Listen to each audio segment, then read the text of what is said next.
Hello mga kabibig! Welcome back sa ating bagong YouTube channel. Ito ang pinakamaingay na YouTuber sa balat ng YouTube. Ako si Kabibig, maglabag-labag na tang with evidence. Ako po, grabe talaga ang ingay ng social media ngayon. Lalo na yung binulgar ni ACT Teacher Party List Representative na si Tinio, kung saan doon ni-mention niya ang mga kickbacks ni BBM. At alam niyo ba, kabibig, ano ba, yung pag-chop-chop, di ba? Yung pag ano ba, pag-itemize sa mga kickback ni BBM, nasali doon ang isang 68 million talent fee na ibinigay sa isang performer. Wow! Grabe, 68 million? Oo, kabibig. Para sa eleksyon noong 2025. Sayang, natalo sila, 68 million. At sino ba yung entertainer na kinuha nila BBM na siya yung lead entertainer sa lahat? Di ba si Andrew E? Kaya ang mga tao ngayon confused, asking kung totoo bang binayaran si Andrew E ng 68 million na talent fee ni BBM para sa eleksyon. As in, nawindang ang mga tao. Ako, eto ha, may mga pasabog si Congressman Erese. Itong pasabog ni Congressman Erese ay base din sa sagot ni Congressman Toby Tiangco na talagang na-mention ang pangalan ni Andrew E. At itong 68 million, kabibig, ay parte ito sa bilyones na kickback di umano ni BBM sa Flood Control Project anomalies na isiniwalat ni Yusek Bersamin, Adrian Bersamin, na kung saan gumawa ng affidavit at ang affidavit ay nandoon kay Leandro Leviste. May mga messages doon si BBM at saka Bersamin at nabanggit itong bilyones na pera at itemized na kung magkano ang binayad sa isang entertainer. Ang tanong, si Andrew E nga ba? Nako, grabe no, 68 million? Ilang buwan lang yan? Tapos kakanta ka lang. For example, entertainer kasi, or artista, kakanta ka, sasayaw ka. Grabe. Tapos malaman natin, parte ang 68 million na yan, parte sa bilyones sa kickback ni BBM umano. Grabe. Tapos pera ng bayan ang ipinagbabayad sa'yo. Yung iba ba, yung mga ibang artista na ini-invite sa Malacanang, sino nagbabayad doon? Tayo. Pero ng taong bayan, yung si Sharon Cuneta kumanta sa sa programa ni Lisa Marcos, doon si BBM, sino nagbayad kay Shawi? Hindi, tayo, mga taxpayers. Ito kabibig ha. Ito yung kay Congressman Erese.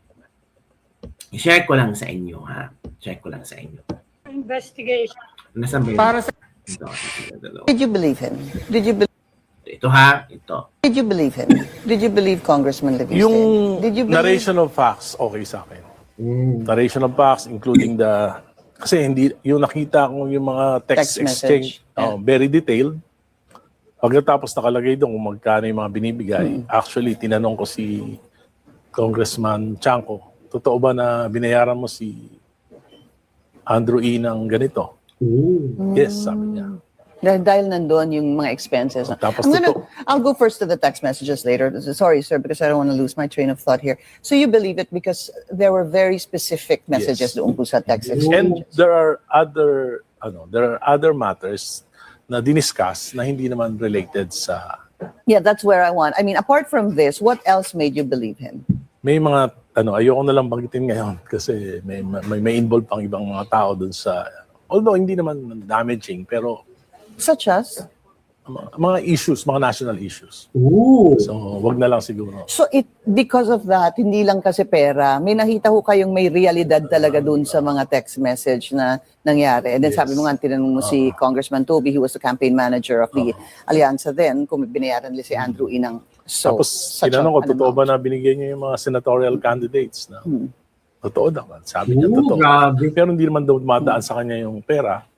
Ayaw niya raw dumaan sa kanya yung pera. Basta siya lang nagtuturo kung kanino-kanino bibigyan sa campaign. Kasi baka daw pagdudahan siya kasi nga ayaw niya raw ng ganon. Pero hindi niya naman daw alam kung anong source ng Yeah, pera. I was gonna go there Yeah, because maybe to some it is quite normal. Normal. To others, it's not very Yeah. normal. Kasi Pero- minsan sinasabi, hindi naman kami binigyan ng Oo. aming partido. Oo. Yung iba naman sinasabi, hindi sinasabi, pero alam naman nating nabigyan. Oo. So that does not make the story completely true, Yes. except for the other part Kasi sabi of ko, the text totoo bang ganitong messages. amount ang binigay mo? Yeah. Totoo. Tinawaran ko pa nga yan. Mukhang hindi na alam. Sabi sa akin. Ano naman si Toby? But, Mabiro din yun. did you believe him? Believe Congressman? May palitan.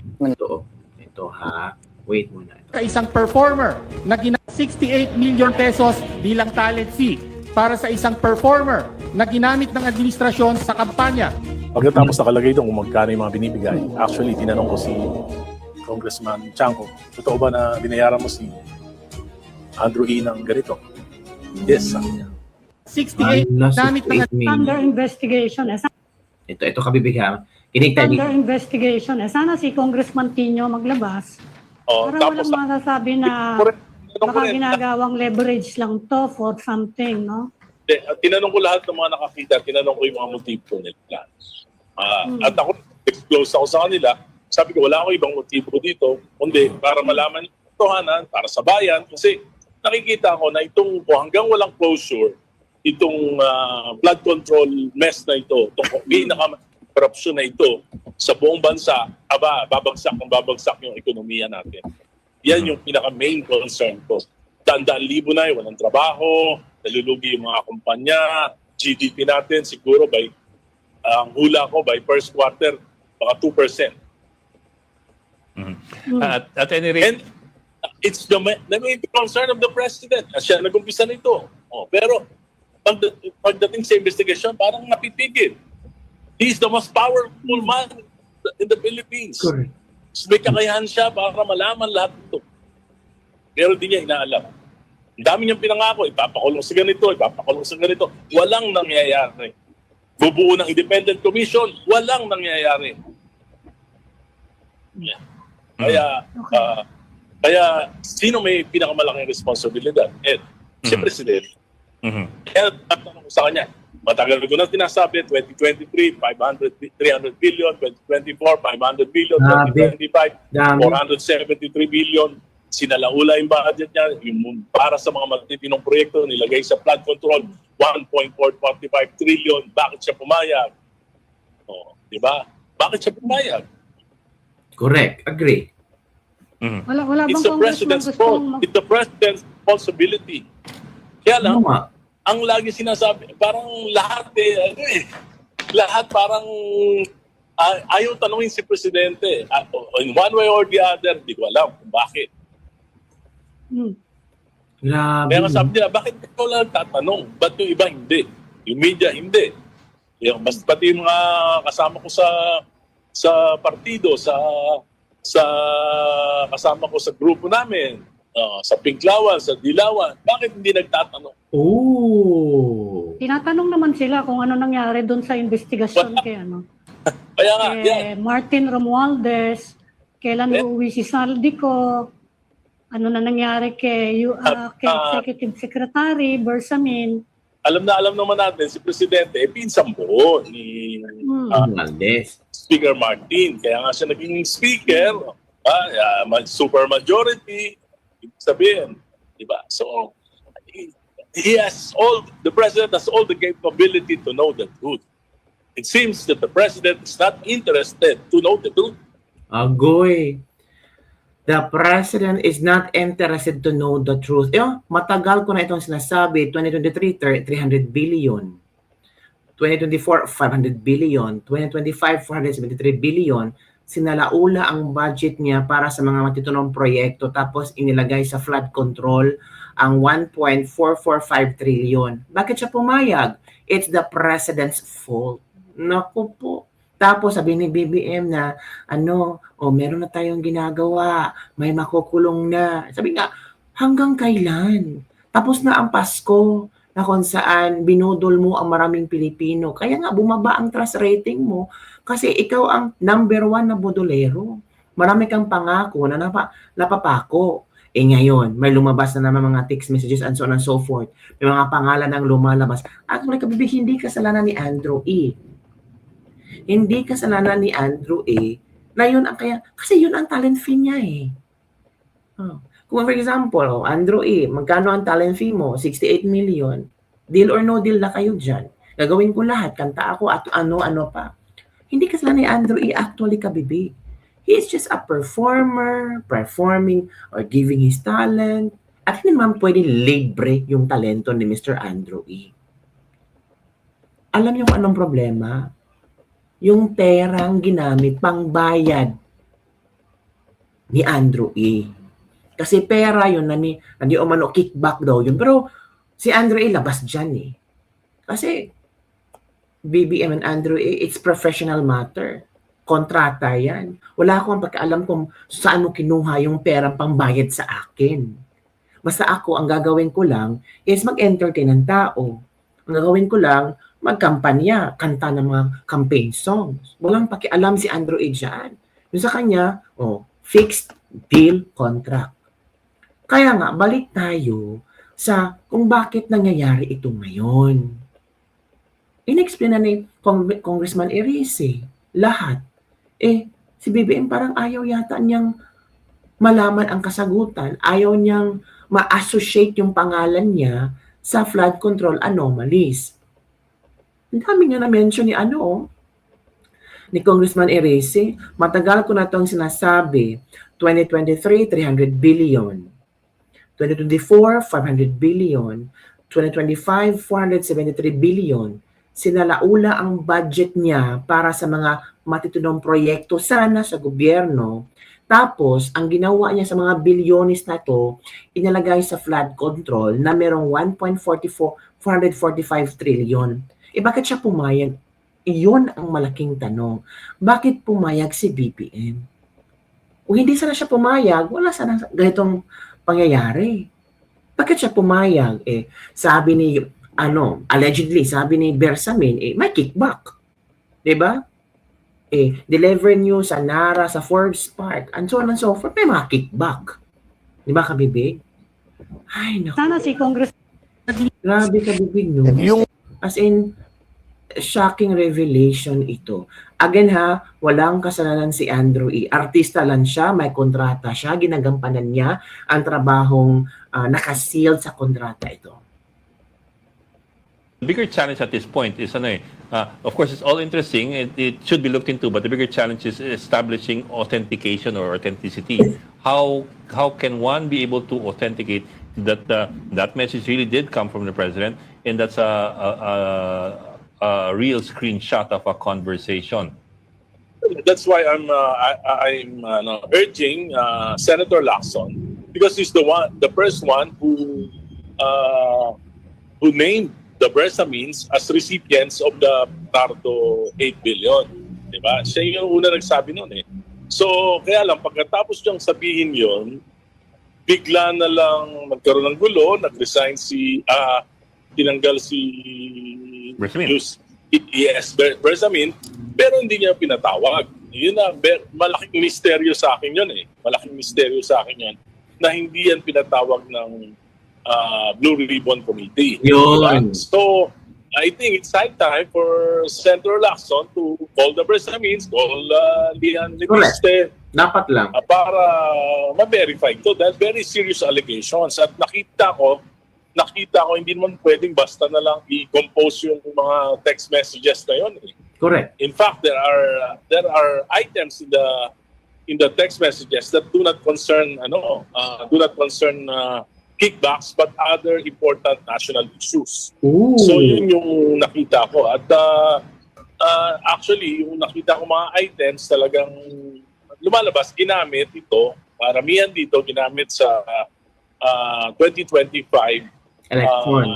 national and local elections. And nakalagay din doon that the Allianza Senators received something from this source, from the source. Ooh. So, syempre, kilala nyo naman kung sino yung mga alyansa senators. So, at nakita rin natin doon na merong ang pangalan doon ni Congress Toby Chanco being the campaign manager of the alyansa and a name of a very well-known entertainer who received billions of pesos from this source. Actually, tinanong ko si Congressman Chanco, sabi ko, totoo ba na mayroong ganito para kay ganito? Sabi niya, totoo yan. Dumadaan sa akin, pero hindi ko alam kung saan ang source. Basta ako ang campaign manager, ako yung nagsasabi kung sino yung mga babayaran. Pero hindi ako makahawak ng pera. Sino yung entertainer? Well, very well-known entertainer, si Andrew E. Sabihin mo. Andrew E. Yon, kabibig si Andrew E. So, ito ang komento ng ating mga netizens. Malinaw, heresy at gawa-gawa lang yan. Dahil kung totoo yan, sinampa na sa ombudsman dahil sa impeachment sa Kongreso. Nagbibintang ka sa sabi-sabi lang na ebidensya. Ngayon, pakikiusapan mo ang ombudsman na imbestigahan o riratin. Isampa nyo sa ombudsman at o riratin kung totoong bintang nyo. Malamang alam nyong peke yan, kaya hanggang media lang kayo nag-iintriga. From Renato Aboites. Siyempre, kasama si Lacson sa mga kandidato ng admin na binibigyan ng pera as confirmed by Toby Chanco. Kaya automatic cover-up na. Napaka-obvious na pinagagawa ng mga kurap na to from Merly Marcia. Ayaw ni Lacson ng ganyan. Oo nga, no? Si Lacson parte ng alyansa. Mga papansin lang ang mga ito matapos na yung impeachment bago nyo inilabas yung conversation daw ng Pangulo at Bersamin. Pero ang nakalagay lang ang number is 0918. Wala namang name. Kaya hindi na ito isinama sa impeachment complaint kasi alam nila basura din ang labas nito. Yun. Paano yung nakinabang pala ang mga alyansa candidates from Edwin Alfaro Libre. Kaya nga, todo depende si Soto at Lacson from Jinkoy Calvo. So yun po ang ilang mga komento ng ating mga netizen. Yun ang kanilang komentaryo sa mga balita-balita ngayon na messages ni BBM at Bersamin at nandun ang pangalan ni Andrew E. Well, kasi entertainer si Andrew E. Siya ang kinuha nilang main entertainer ng alyansa. So for me, wala namang problema doon kasi artista yun eh. Natatrabaho yun. Nangangailangan ng pera, ikinuha siyang entertainer, imalay ba niya kung saan galing yung perang pambayad niya? Diba? So, ginawa lang niya ang kanyang trabaho at may kontrata yon. Kung alam ba ni Andrew A. na galing yon sa kickback, tatanggapin kaya niya? I don't know. Basta ang ginawa ni Andrew A. is doing his job. Ang problema lang, isasali yung pangalan niya. Pero nakikita ko walang problema si Andrew A. dito kasi may kontrata yan. Diba? At hindi naman siya parte ng alyansa, hindi naman siya politiko na tumakbo or tumakbo na kung saan sinasabi dito na yung iba na mga alyansa politician nakatanggap ng alam dun nyo din, mga pera-pera, something. So grabe no, sana lumabas ang katotohanan, sana lumabas din si Leandro Leviste kasi doon nagsimula ang Leandro Leviste na may mga messages galing kay Adrian Bersamin, screenshots na. Tapos sinabi niya, si Adrian Bersamin bumisita kay Leviste or nakita sila, ano ba yon? Tapos may CCTV camera, tapos nagsulat ng affidavit si Adrian Bersamin. Pero si Leandro Leviste biglang nawala. Yun nga ang pinagtatakahan ng mga maraming netizen kung totoo ma ito or hindi. Kasi si Leandro Leviste biglang nagbakasyon. Sabi ni Leviste, pinakiusapan daw ang nanay niya na sabihin siya na magbakasyon muna. Pero sabi ni Leviste naman, may mga video na siya. Kung in kaso merong mangyari sa kanya, ilalabas talaga ang video na yun at magkaalaman talaga. Sabi niya sa tamang panahon daw. Hindi pa raw ito ang tamang panahon para ilabas lahat ng mga nalalaman niya. So ang tanong, kailan ba yan ilalabas? Kasi ang mga tao, confused na kung ano ba talaga ang totoo. Sabi ng iba, gawa lang yan para masira ang pangalan ni Pangulong Bongbong Marcos. Nagsalita naman ang Malacanang. Sabi naman kaya, gawa talaga yan kasi gusto nang masira ang pangalan ni Pangulong Bongbong Marcos. Well, in fact, kawawa din kasi ang nakikita ko dito, yung mga istorya na ito, pwedeng ibintang nila sa mga Duterte. Sabi niya, ang mga Duterte na naman ang may pakana dyan. Oh. Kasi si Leviste close sa kay Digong, kung saan si Leviste ay nag-OGT kay Digong. So, pwedeng i-connect ng mga taong galit sa mga Duterte nga, ang mga Duterte na naman ang gumawa ng script na yan. So, ano ba, para malinis ang pangalan ng mga Duterte or kung ano-ano mga haka-haka, dapat sana maglabas na sila ng video or statement si Leviste. Pero I think Leviste will keep quiet for 6 months. So, hanggang kailan? June, July? Lalabas? I don't know mga kabibig. Yun lang ang bibig ng ating business debug for the day. Ano ang iyong komento dito? Bye everyone. See you next time.